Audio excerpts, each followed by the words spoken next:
The courtroom battle between Blake Lively and Justin Baldoni is heating up, and the latest legal moves could flip the entire case on its head. Blake Lively's lawsuit has dominated the internet, but some people have grown weary of it and simply wish it would disappear. Even though she just submitted a second amended complaint, and they could have chosen to file a motion to dismiss, Wayfair, Justin, and the entire crew did not take that route. Instead, they submitted an official answer, while Jed Wallace filed a motion to dismiss. One detail I find noteworthy is that they've now included certain affirmative defenses. This essentially tells the court that even if every statement Blake makes is assumed true, there is still absolutely no liability. Some of the points we've already discussed on this channel include whether she can even sue for retaliation after a contract has ended, after all obligations have been fulfilled, and whether any legal grounds remain at that stage. There's also the question of whether an ongoing smear campaign can even exist when her employment officially ended back in August 2024 at the conclusion of the film's promotion. Can anything currently happening genuinely be called retaliation when she's no longer their employee? And then there's the point about whether Blake herself comes to court with completely clean hands. For example, if she fabricated everything, took control of a movie without permission, behaved entirely out of control on set, and created chaos for everyone involved. Could she really bring a lawsuit for damages if she may have harmed the film herself? Justin Baldoni's defense strategy is as bold as it is methodical, and it's aimed at dismantling Blake Lively's claims from every possible angle. Justin and his legal team have presented several defenses, and I want to walk you through what they are. To start, he argues that she fails to present facts sufficient to establish any valid claim for relief in this lawsuit. This is what's known as fails to state a claim. In other words, even if everything she says is accurate, it still doesn't meet the legal threshold for a lawsuit. He's telling the court, your complaints have no legal weight. They don't add up to a claim the court can act on. This lack of a claim could suggest that Justin plans to seek a summary judgment soon, a move that could get the case thrown out before it ever reaches trial.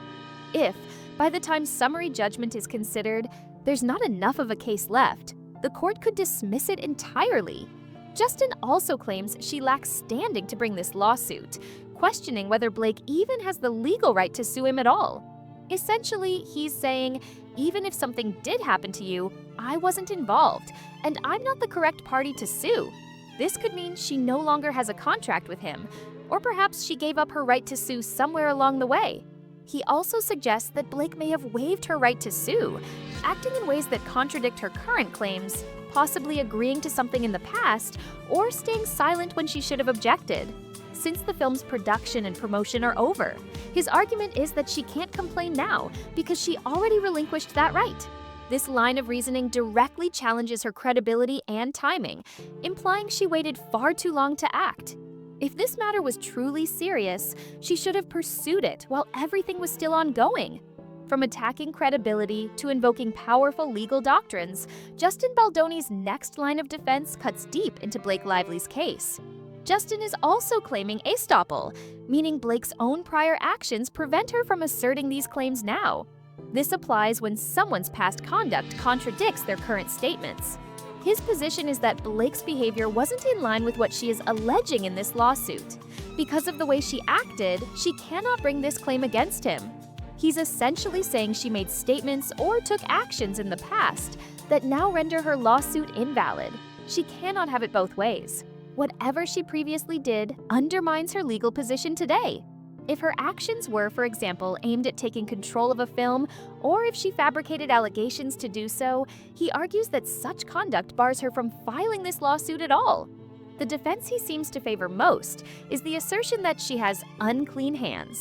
Here, Justin tells the court that Blake acted improperly herself and had an unfair involvement in the dispute. This could be connected to the Vanzen lawsuit, or to fabricated allegations of sexual harassment as a strategy to gain control. The essence of this defense is that someone who is engaged in wrongful behavior cannot ask the court for damages. If you break the law or violate legal obligations yourself, you cannot turn around and demand compensation for damages if you were also committing wrongdoing at the same time. What this approach does is portray Blake as dishonest and manipulative, which becomes a major credibility and public relations advantage for Justin. Justin Baldoni is also pulling out one of the most powerful shields in American law, the First Amendment, and using it to push back hard against Blake Lively's accusations. Another key defense he raises is the First Amendment. Blake has been targeting numerous content creators and online voices, attempting to frame it as though everyone is participating in an organized smear campaign against her. Justin's team argues that this is simply her way of trying to silence critics.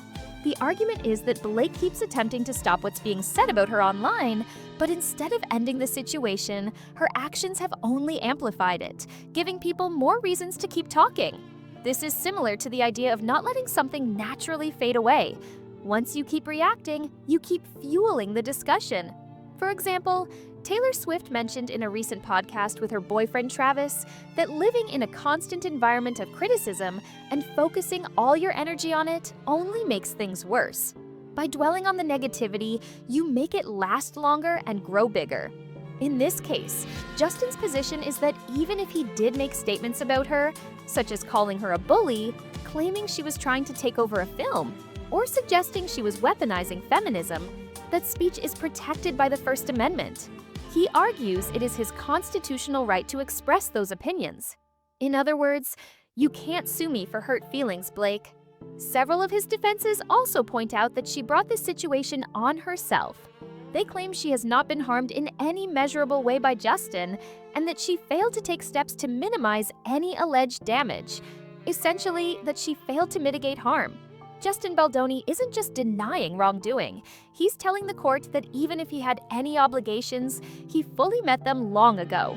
This defense is particularly interesting because it wasn't in his first answer. It states that if defendant had any alleged obligations or legal duties, which defendant hereby expressly denies, he has appropriately, completely, and fully performed and discharged any such obligations or duties arising out of these matters. In simpler terms, Justin is telling the court, even if I did have a legal duty to do what she claims, it's already been done. She herself has said that the film was completed, released, and promoted without any issues. She has also stated that after returning and after the agreement was signed, nothing else occurred on set. Therefore, from his perspective, all contractual duties were fulfilled and the matter was closed. Bringing lawsuits after everything is over, when he is no longer her employer, has no basis. He also argues that she has no grounds to demand punitive or exemplary damages. Furthermore, he states that she failed to file the lawsuit in a timely manner, which legally bars her from recovering damages. This timing issue is especially relevant to the federal sexual harassment claim. Under federal law, such a claim must be filed within 300 days of the last alleged incident of harassment. According to her own complaint, these events happened in 2023. But she waited 18 months to file. Justin Baldoni's team is also taking aim at the very foundation of Blake Lively's lawsuit, arguing it's filed in the wrong place under the wrong laws. Another brand new defense is that Blake's claims based on California statutes are barred because she never alleges that Justin took any wrongful actions within California. The argument is straightforward. How can you sue for sexual harassment in California when the alleged incidents happened in New Jersey? If she was allegedly harassed while working on a New Jersey set, the proper venue for the lawsuit would be New Jersey. Instead, she forum shopped and chose California, likely because of Statute 47.1. She claims her contract required her to sue in California, but Justin's side argues this doesn't make sense. If the conduct occurred in New Jersey, then that's where you sue. In addition, Justin points out that nowhere does Blake claim any of this conduct took place in California. This was something he had not raised in his prior answer. In fact, Jed Wallace's most recent motion to dismiss emphasizes the same point, noting that she is suing in New York using California laws for actions that allegedly occurred in New Jersey. According to Blake's own account, she only told Justin about these issues in January while in New York, but there's no dispute that anything that happened on the set happened in New Jersey. At the end of his filing, Justin Baldoni makes it crystal clear he wants Blake Lively's lawsuit gone for good, and he's laying the groundwork to make that happen. In his closing request, Justin asks the court to dismiss the case with prejudice to enter judgment in his favor against Blake, and to award him the costs of the action. He also requests any other relief the court deems appropriate. For any remaining causes of action that are legally eligible, he demands a jury trial. The judge is not obligated to immediately throw the lawsuit out simply because Justin requested dismissal. However, it appears Justin is preparing for a summary judgment, something his team has hinted at multiple times. A summary judgment would allow him to present more factual evidence gathered during discovery. In contrast, a motion to dismiss cannot introduce anything beyond what's stated in the complaint itself. The court assumes all the plaintiff's allegations are true at that stage. But with a summary judgment, Justin can bring in deposition testimony, text messages, emails, and other records. This could include messages from Taylor Swift, Ryan, Isabella, or other set members, as well as proof that no HR complaints were filed. By using all the discovery evidence, his team could argue there are no disputed facts and therefore no legal grounds for the case to continue, leaving nothing for a jury to decide. If Justin Baldoni moves forward with summary judgment, he's prepared to unleash a mountain of evidence aimed at dismantling Blake Lively's case piece by piece. A summary judgment lets him challenge each of Blake's claims individually, presenting counterpoints supported by evidence. These filings can be massive, sometimes hundreds of pages, and can include full deposition transcripts as exhibits, along with every relevant record gathered during discovery. This stage is where Justin can introduce evidence that California laws don't apply because nothing happened there.